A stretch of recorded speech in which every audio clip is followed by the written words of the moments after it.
먹는 거, 운동하는 거, 건강 관리 정말 최선을 다했는데 이렇게 젊은 나이에 내가 암에 걸렸으니 나는 너무 억울하다고 울면서 하소연을 하셨습니다.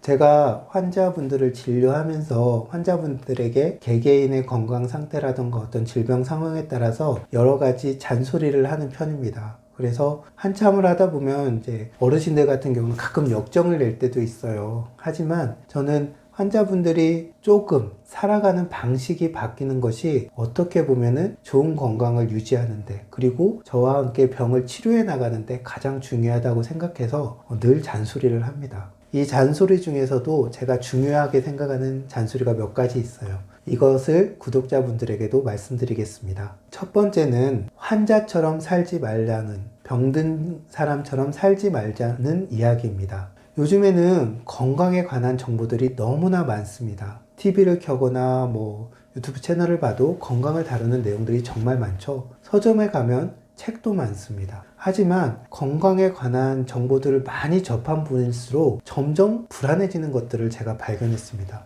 왜 우리는 많이 알게 되는데 점점 불안해지는 걸까요? 건강에 관한 정보들이라는 게 대부분 이런 상태면 이런 병입니다 라고 말하는 내용들이 많습니다. 즉 병에 관한 내용들을 자꾸 접하다 보니까 어제는 난 건강한 사람인 것 같았는데 오늘 소화가 안 되면 이거 혹시 위암이 아닐까? 라는 생각이 들기도 합니다. 또 어르신들 중에는 잠을 못 자면 치매가 걸릴 확률이 높아진다는데 왜 잠이 잘 요즘 안 오네? 나 치매 걸리는 거 아니야? 라는 걱정 때문에 또 잠을 더 못 자기도 합니다. 예전에는 건강에 대한 정보를 모르는 것이 병이 되었습니다. 하지만 요즘에는 아는 것이 병이 된 것이 아닌가 라는 생각이 듭니다. 점점 많이 알수록 뭔가 불안해지고 내가 잘못 살고 있는 게 아닌가 라는 생각이 드는 것이죠. 그래서 저는 환자분들에게 병든 사람처럼 살지 말라고 말씀드립니다. 한 예로 제가 경험한 환자가 있었습니다. 그 환자는 30대 중반의 여성 환자였는데요. 저를 만났을 때는 암을 진단받고 항암 치료 중이었습니다. 이 환자가 저를 찾아와서 하는 말이, 자신은 부모님을 모두 암으로 일찍 잃었기 때문에 암에 걸리지 않기 위해서 최선을 다했다고 했습니다.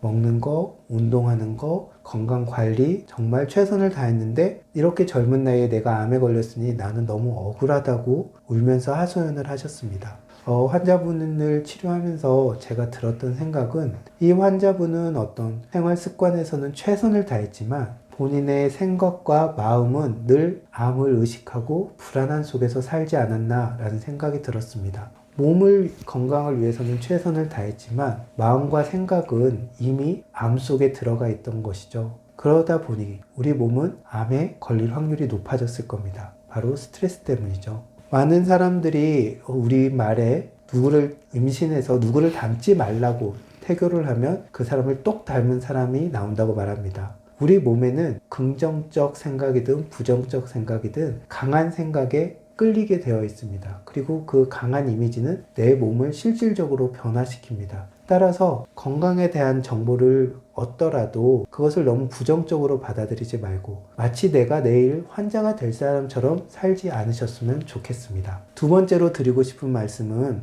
건강에 관한 정보를 접할 때 이거 꼭 먹어야 된다, 이거 안 하면 큰일 난다, 이거 먹지 않으면 병이 생긴다, 이거면 병이 낫는다, 이런 정보들을 그럴 수 있지 정도 수준으로 받아들이시면 좋겠습니다. 제 방송을 지금까지 쭉 들으셨던 분은 아시겠지만 사람의 건강은 그렇게 단순하지가 않습니다. 하나만으로 해결될 수 있다면 이미 그 사람은 그것만 빼고는 나머지는 다 건강한 사람이라는 뜻입니다. 하지만 우리가 건강에 관심을 둘 정도로 병이 생겼다던가 문제가 있는 경우는 매우 다양한 요인들이 복합적으로 작용하고 있을 확률이 높습니다. 그런 정보들이 말하고 있는 것들이 정답인 경우도 있습니다. 하지만 그건 대부분은 부분의 정답인 경우가 많습니다. 우리가 지식을 나타내는 한자로 알지자와 지혜지자가 있습니다. 두 글자는 차이는 뭐냐면, 지혜지자는 아래에 날일자가 포함되어 있다는 것입니다. 저는 이 두 가지를 우리가 뭔가를 알게 되었을 때, 날일이라는 건 시간이죠. 시간을 갖고 경험하고 궁리하고 내 것으로 만들어야 지혜가 된다고 설명합니다.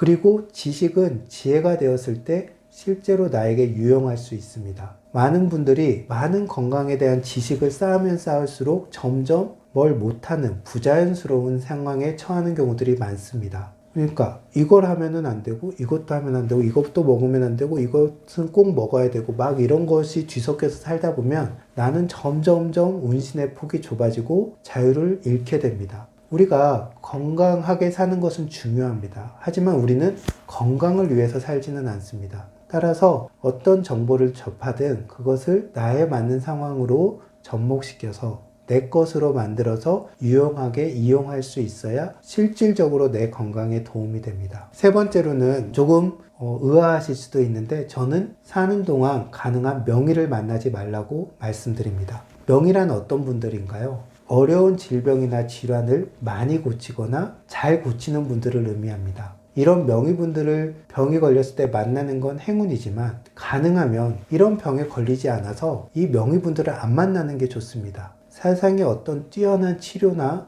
어떤 의사보다도 가장 중요한 거, 가장 더 좋은 건 그 병에 걸리지 않는 거, 예방하는 것입니다. 이런 측면의 연장선에서 저는 편하게 만날 수 있는 주치의를 저마다 만들기를 권하는 편입니다. 내가 쉽게 찾아가서 이야기를 나눌 수 있는 뭔가 병에 걸려서 꼭 가지 않더라도 뭔가 궁금한 것이 있을 때, 또 뭔가 컨디션이 조금 좋지 않을 때, 뭔가 의심드는 부분들이 있을 때, 그리고 내가 뭔가 새로운 정보를 알게 됐는데 이게 정말 사실이고 나한테 맞는지 이런 것을 확인할 수 있는, 편하게 만나서 정말 시덥지 않은 이야기를 나눌 수 있는 그런 주치의를 한 분씩 만드시면 좋겠습니다. 아주 유명한 의사나 이런 분들도 좋겠지만 저라면 그런 분들은 만나기가 어렵잖아요. 1년에 한 번 만나는 주치의가 무슨 의미가 있겠습니까? 일주일에 한 번이라도 편하게 가서 1, 20분이라도 이야기를 나눌 수 있는 그런 주치의를 만드시길 바랍니다. 마지막으로 당부드리고 싶은 말은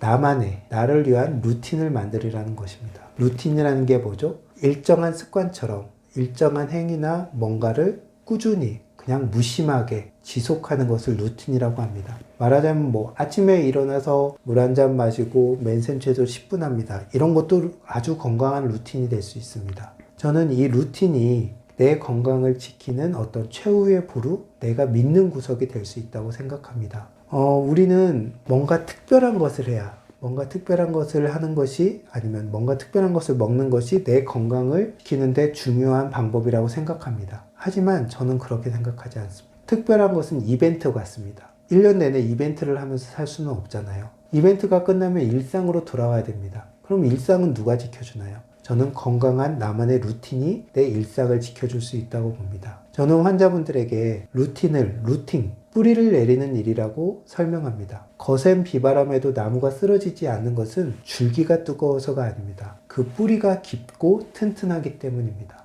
뿌리는 드러나지 않습니다. 하지만 나무를 지탱하는 힘이 됩니다. 루틴 또한 마찬가지입니다. 겉으로 별거 아닌 것 같습니다. 하지만 그것이 꾸준히 마치 매일매일 뿌리가 땅속으로 파고들듯 매일매일 좋은 습관이 뿌리를 내리면 그것은 내 건강을 지키는데 아주 중요한 도구가 될 수 있습니다. 이처럼 나한테 맞는 아주 심플한 쉬운 루틴을 만드세요. 특별하고 하기 어려운 것, 남에게 그럴싸하게 보이는 루틴을 만드시면 절대 지속할 수가 없습니다. 사소하고 쉽고 언제 어디서나 할 수 있는 것을 루틴으로 만들어서 건강을 지키신다면 좋은 건강을 유지하는 데 도움이 많이 될 것입니다.